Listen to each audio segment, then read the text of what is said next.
Greetings ladies and gentlemen, GRM Adrian here. Welcome back to the channel. We are only a couple of weeks away from the new year and it's time to start reflecting on what a year it's been for MMORPGs. And I'm gonna be putting out a series of year-end videos that highlights the best of MMOs this calendar year. To start things off, we'll be looking at expansions in this video in two parts.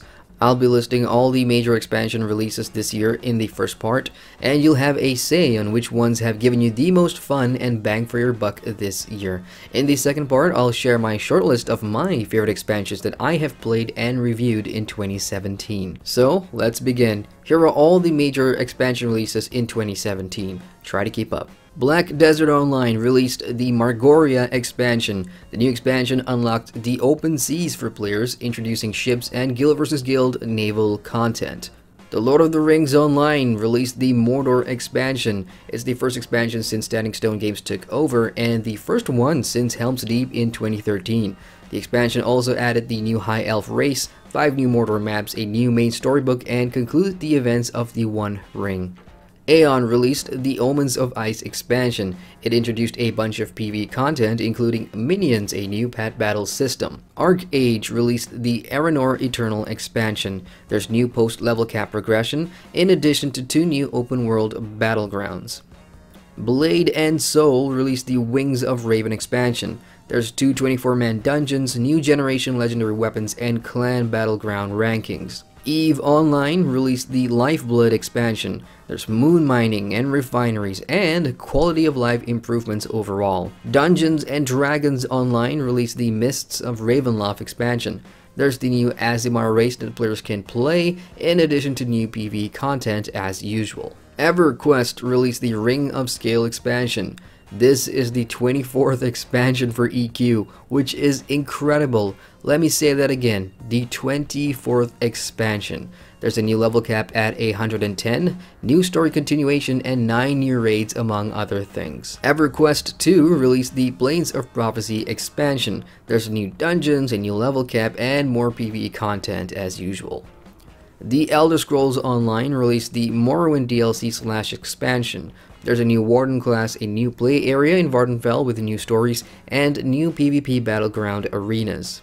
Revelation Online released the Shadowblade expansion. There's a new Assassin class areas, and new class-specific content. Final Fantasy XIV released the Stormblood expansion. There's 2 new jobs, the Samurai and the Raid Mage, a catch-up potion for new players to bypass content locks, and new story content including a raid. Guild Wars 2 released the Path of Fire expansion. There's mounts for the first time ever, new class elite specializations, and the personal story continues in Ilona, the Crystal Desert. Not bad for a list, huh? That's a good amount of MMORPG expansions released in 2017.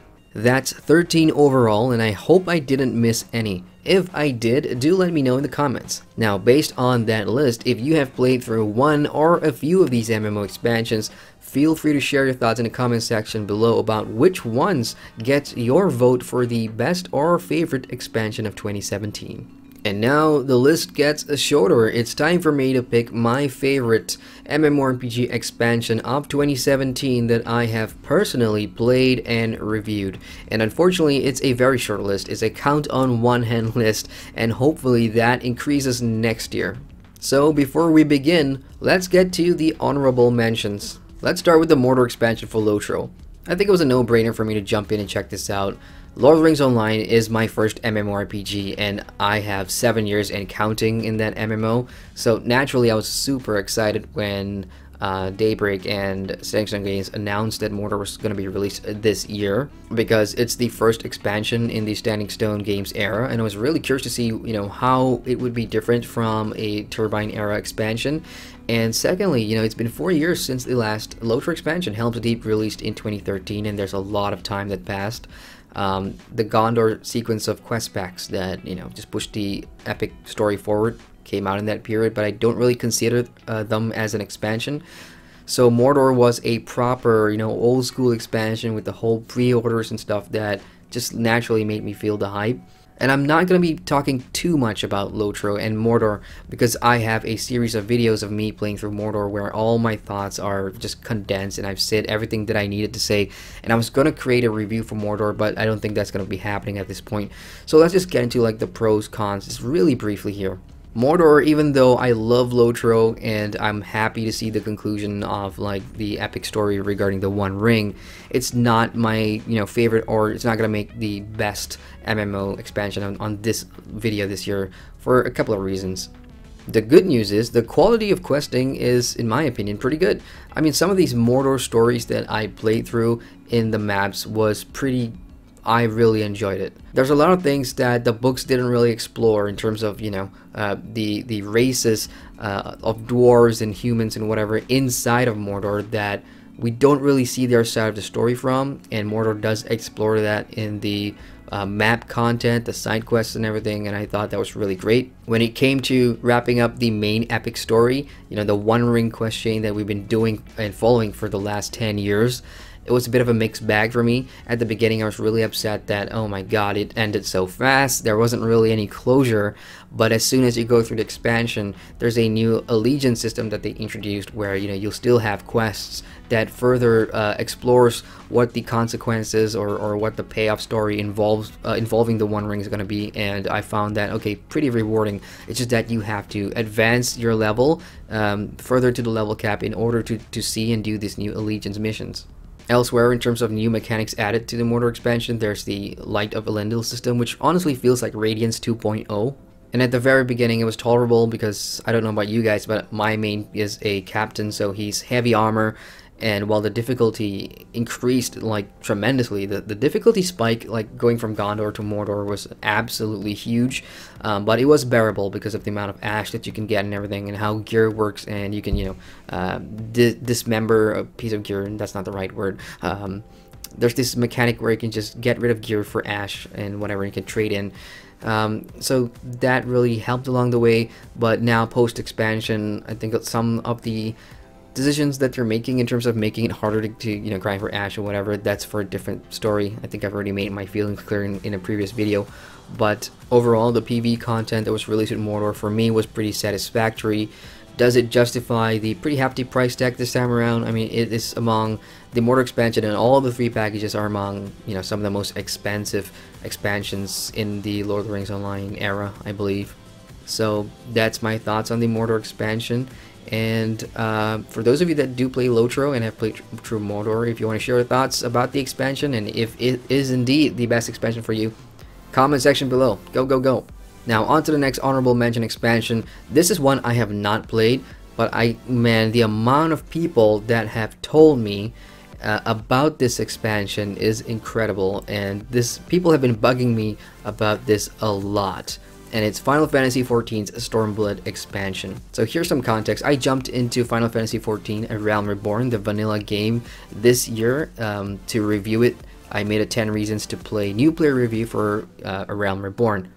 I did not go beyond the vanilla content, so I haven't done Heaven's Sword, and then of course Stormblood released this year, which is the follow-up expansion of Heaven's Sword. And in that video, in my 10 reasons to play Final Fantasy XIV video, so many people have told me that the Stormblood expansion is gonna blow me out of the water because of the quality increasing everywhere, from the storytelling to the gameplay and the introduction of those 2 new jobs, or classes as they're known, the Samurai and the Red Mage. Apparently people are having so much fun with that. And again, there's just so many of you telling me, come back, when are you coming back to do Stormblood, when are you coming back to do Stormblood? So I went and looked at other YouTubers and news sites just to see what they're saying about Stormblood expansion, and the reviews are critically acclaimed, so that's pretty interesting for Final Fantasy XIV. And as a testament to that, I think after the Stormblood expansion, Final Fantasy even went a step further to release the subscription numbers, and they never really do that, Final Fantasy. I don't recall them in the past year or 2 years that they would share their subscription numbers. It ended up being a total of 10 million players in Eorzea, so that's pretty incredible for a subscription only MMORPG. So well done to Stormblood. It gets an honorable mention, and hopefully in the future I can jump back in, because that is a time investment. As you guys know, I am reviewing a bunch of MMOs at the moment, so I'll put that on the list. I'll definitely come back and check out Heaven's Sword and Stormblood. Now there's a comment I did not expect to see on my Final Fantasy XIV review. Thank you very much. I appreciate your comment. Alrighty, now we come down to 2 MMORPG expansions. If you followed my channel the entire calendar year, you'll probably up to date on all the games that I've jumped in and all the expansions that I've jumped in. So you can guess which 2 expansions these are that I've played this year. It's The Elder Scrolls Online, Morrowind, and Guild Wars 2's Path of Fire. Now this is incredibly hard to pick, my favorite, because these 2 games for this year, I've spent the most time in these 2 MMOs. The Elder Scrolls Online, which I jumped in for the review in December last year, all the way up to like mid-January. And Guild Wars 2 was at the beginning of March, all the way up to end of March. So, and I've continued to play Guild Wars 2 and Elder Scrolls Online on my free time, in my free time, just casually moving along and seeing everything that I've missed because I've been in one MMO for so long. These 2 games have given me so much enjoyment this year. But when it comes to the expansions that they have both released this year, wow, again, such a hard task, but I'll try. So how it's gonna work is I'm gonna talk about what they've introduced in their expansions, and you know what, I have actually, again, in-depth reviews for both expansions. If you want to watch my Morrowind review or my Guild Wars 2 Path of Fire review, they're both in the cards at the top and in the description box below. So let's look at these 2 expansions side by side, Morrowind and Path of Fire. Let's start with Morrowind. Morrowind expansion, again, was pretty huge for not just the Elder Scrolls Online, but Elder Scrolls in general, because it is going back to Vvardenfell, which is, for many, a beloved area, an iconic area in the Elder Scrolls series, especially if you've played the Elder Scrolls 3. The expansion introduced a new Warden class, and it is the first class in the Elder Scrolls Online since the game released. I played the Warden class for my Morrowind review, and I had some fun. I mean, I did not take the class all the way up there and get it to max gear and use all my CP to do stuff, but I still prefer my Templar. Elsewhere, and this is where it gets the most positive ratings for me, is in the Vvardenfell map area. It's pretty big. Vvardenfell is pretty big, especially traveling between areas, but there's not a lot of content in between, so there's lots of empty spaces. But in terms of the zone story, I really enjoyed it. Some of the writing and quest dialogues and voiceovers were way better than like the early parts of the vanilla ESO game, so I did enjoy that. And if you have an emotional attachment to Morrowind, like from the single-player Elder Scrolls game, you may find that that will enrich your experience, because I don't have that emotional attachment. It doesn't. This Morrowind expansion does not feel nostalgic for me at all, but it was an opportunity to see what a full DLC content release looks like for ESO. And again, I did enjoy many parts of the expansion. Now, where I thought it fell short was, it was a little short. For an expansion, it did not take me very long to finish the entire Vvardenfell or the Lord Vivec quest chain and everything. And once I'm done, I just went back to the main areas just to quest. Difficulty was also a thing, but at this point, because of how scaling works in the Elder Scrolls Online, when you start a new Warden class, for example, then you'll automatically begin in Vvardenfell. You don't start at the normal ESO areas, and from there on, you can just have fun, do your thing, and largely the fight mechanics that they introduced, like mobs, are still the same, their AI is still the same, and it doesn't really change much there. And I did not find it to be too difficult. I wanted, like, at the end of some quest chains, you'll fight like a named boss or a named NPC or a named person, and you expect that to be a little bit difficult, or give you some form of challenge, which I never really found. But that's not like a major con. Overall, I think it's still a decent expansion PvE-wise. Now, PvP-wise, Morrowind introduced PvP Battleground Arenas, which I thought at review the game kinda needed, because when you have like one PvP mode for that amount of years, which was the Alliance, the 3-way arena, faction v faction v faction, in itself, it's pretty fun if you have a large group of friends or you're in a large guild. There's lots of fun to be had there. But I think arena battlegrounds are a smart way to freshen PvP up. And I played a bunch of the PvP battlegrounds on release, and they're fun. I mean, if you want to play PvP casually, they're fun to jump in and mess around. And if you are super geared into stuff, it's gonna be easy for you, because unfortunately there's no like equal footing stuff. There's not really balanced that way. So if you are a veteran and you've been playing longer, then maybe if you would jump in at level 10, then the older player, the veteran player, is gonna have a better time kicking your ass in PvP battlegrounds. So that's ESO Morrowind. Let's talk about Guild Wars 2 Path of Fire now. Path of Fire is very similar to ESO Morrowind in the sense that it is going back to Ilona, the Crystal Desert, which is part of the first Guild Wars. So if you've played the first game and you know all about Ilona, Crystal Desert, and whatever, then there's again that emotional pull that's gonna make you look forward to the expansion. And one of the big things that Path of Fire introduced are mounts. Mounts have fundamentally changed Guild Wars 2. It has changed the way players play and approach the game, not only for transportation, but just movement in general, combat as well, and especially interacting with map content, stuff like points of interest, vistas, and mastery points, hero points. Mounts have really, honestly, it's a game changer for Guild Wars 2. And to introduce a mount system 5 years after release, I have to be honest, from a neutral's point of view,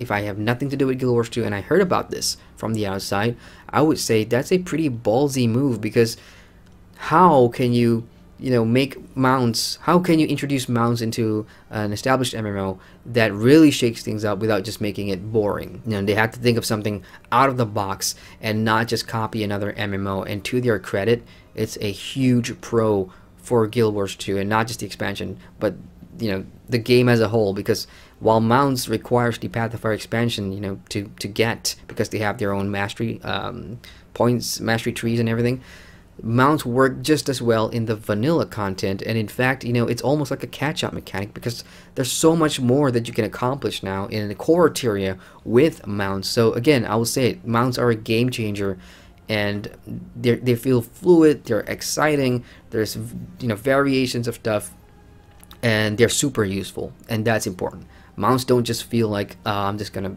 vanity write this mount to get from A to B. They are super useful, and I really enjoy mounts in Guild Wars 2. Path of Fire also introduced a new elite specialization for all the professions, aka classes.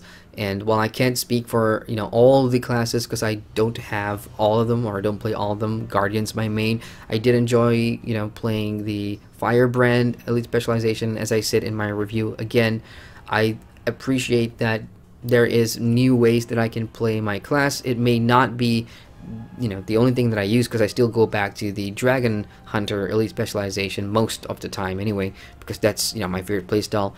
But that option's there. There's more class building diversity for you in Path of Fire. And of course, the personal story continues in Ilona, the Crystal Desert, taking place right after the end of Living World Season 3, and that's where I'll give it the most points, because Guild Wars 2, my immersion in the game is really based on the personal story after the vanilla content, and that's what keeps me coming back, because I've become so attached to like the Guild Wars 2 characters that have followed me through my personal story.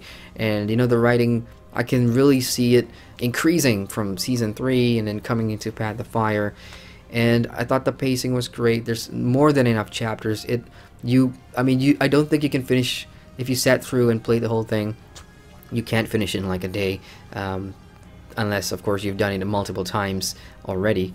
But the duration of the expansion was really good. It's a meaty expansion, and the replay factor is pretty high, because you've got all these classes to go to. And I can still go back to Crystal Desert and just look around all the new maps and explore, because they're huge. All these maps are huge in Ilona, and with the introduction of mounts, that really elevates the exploration part of Guild Wars 2. So again, that's just a brief summary of my experiences in both the MMOs, and again, I have reviews for each of them individually, so you can check them out if you want to know more about this expansion. So here comes the hard part, which is my favorite, and which is the best expansion for 2017 that I've played. Oh, there's gonna be a runner-up and there's gonna be a winner here, and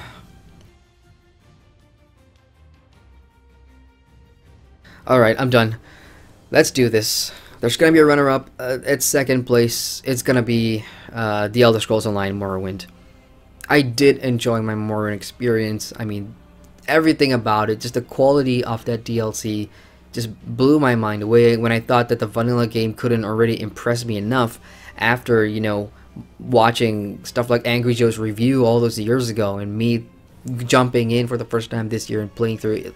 The way the game has turned around has blew my mind, and the Morrowind expansion was the icing on the cake because it showed me what ZeniMax can do in their DLCs, in their expansions, and just how much content they can create that, you know, stands out from whatever they've done in the vanilla game. But does it ultimately add, you know, enough? Is it game changing enough?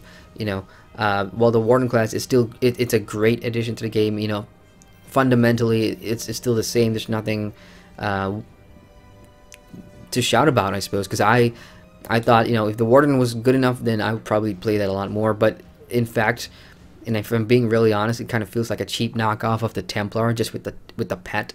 So that's why I kind of just stick with my Templar.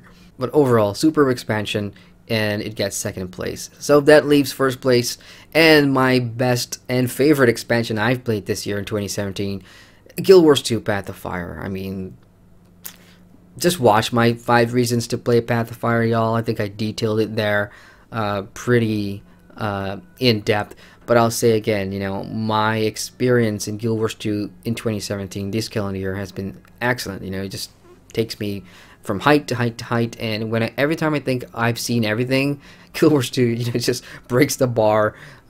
So those are my favorite / best expansions of 2017 that I've played. And again, if you agree, you disagree, feel free to share your thoughts in the comment section below. You know, this isn't the be-all end-all of, you know, expansion reviews or whatever. It's just, and it's while it feels like an end-year award show or whatever, you know, it's not the final say. I'm sure you guys have your own opinions of, you know, which expansions were your favorite. And again, do leave them in the comment section below. I'd love to read through all your thoughts.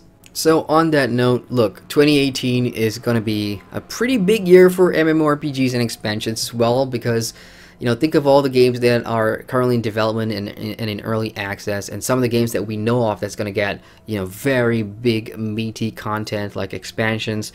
Obviously, World of Warcraft with the Battle of Azeroth expansion that's coming out next year. Secret World Legends is going to be introducing Season 2. Oh my god, yes, Congo, please. And, you know, on Secret World Legends, Scrivenomancer, who was one of the lead writers who does all the awesome story for the base game, he's come back to Secret World Legends. So that means Season 2 is going to be mwah. And of course, I'm sure there's a lot more expansions coming out next year for some of these MMORPGs, so we'll have to wait and see. And let's hope next year's list will be as long and of better quality than this year's. So that wraps up my best expansions of 2017 list. There's going to be a couple more videos coming out, you know, that explores this type of content and your stuff, and I hope it's going to be fun and exciting, and we all can come together and share our opinions about our best and favorite stuff of 2017. So hit that like button if you enjoy the content, and if you're new to the channel, feel free to subscribe. There's all kinds of content here for you regarding MMORPGs, and yeah, I'll appreciate the support. So once again, I'm Adrian, and I thank you for watching. Hey, welcome to the end screen. If you've made it this far, it means you've watched the entire video, and I thank you very much for that. If you want to watch more videos, you can click on the cards at the bottom here. Anyone will do. And if you like my content, you can subscribe to the channel by hitting the big round button down here. See you guys in the next video.